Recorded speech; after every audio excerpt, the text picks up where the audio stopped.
Nous allons parler, tenez, de ce petit objet qui est une cigarette. Comme vous pouvez le remarquer, elle est petite. Et en règle générale, je ne suis pas fumeur, mais j'observe, je vois que les gens la tiennent avec 2 doigts.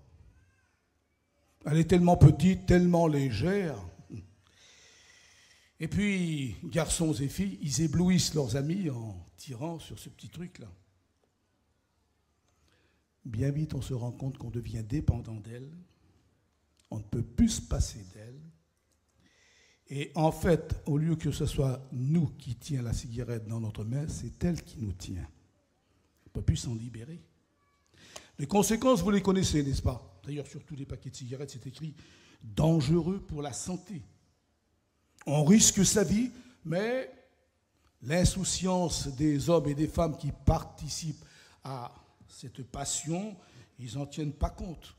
Et voyez-vous, on connaît bien mieux les Marlboro, les Palmailles, les Gauloises et toutes les marques que qu'on connaît les noms des prophètes. Ah, par contre, il y en a une qui est extrêmement dangereuse et qu'on l'appelle du nom de gitane. Ah oui, vous avez remarqué?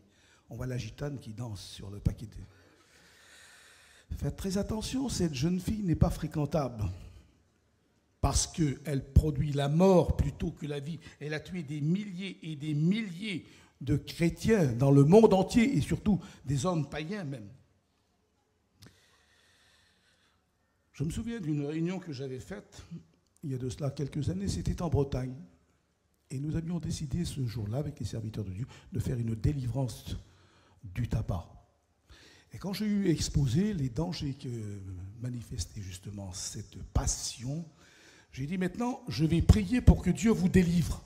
Et à ma stupéfaction, mes frères et sœurs, je le dis devant Dieu qui est témoin. Et vous savez, la parole de Dieu dit, tu ne feras pas de faux témoignages. J'aurais trop peur de mon Dieu de vous dire des bêtises. Plus de la moitié du chapiteau est sorti dehors pour pas que je prie pour eux. Ils ont voulu garder leur péché. Une seule personne s'est levée pour être délivrée et elle l'a été. Le tabac, disait un slogan il y a 30 ans, le tabac, il tabac. Un chrétien, un vrai, il ne fume pas.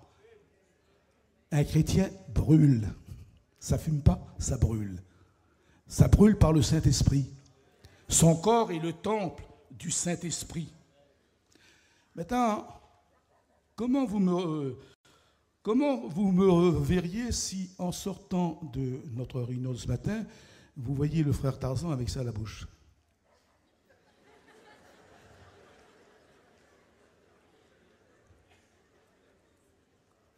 Je suis certain que tout le monde va dire « Ah, c'est pas bon, mon frère, pour toi, hein.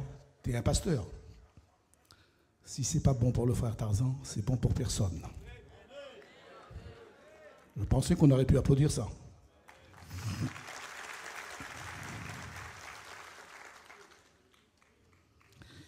Certains vont certainement me mettre au défi de donner un verset de la Bible. Je vais vous en donner un.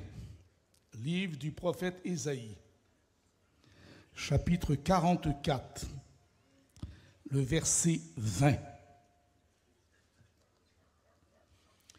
Il s'agit d'un idolâtre ici, quelque peu déboussolé, et auquel Dieu dit, il se repaît de cendres, il se nourrit de cendres.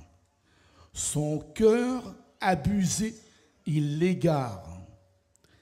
Il ne sauvera pas son âme, et ne dira-t-il pas, n'est-ce pas du mensonge que j'ai dans ma main? Et regardez ce que le prophète Zacharie conclut dans son livre.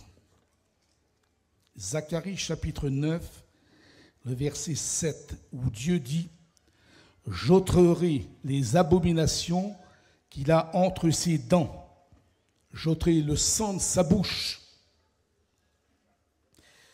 Peut-être que ce matin, je ne sais pas, je ne le souhaite pas.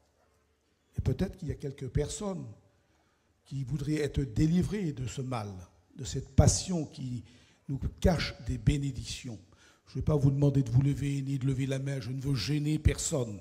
C'est entre vous et Dieu. Mais je sais que Dieu peut accomplir la délivrance là même où vous êtes, si c'est votre cas.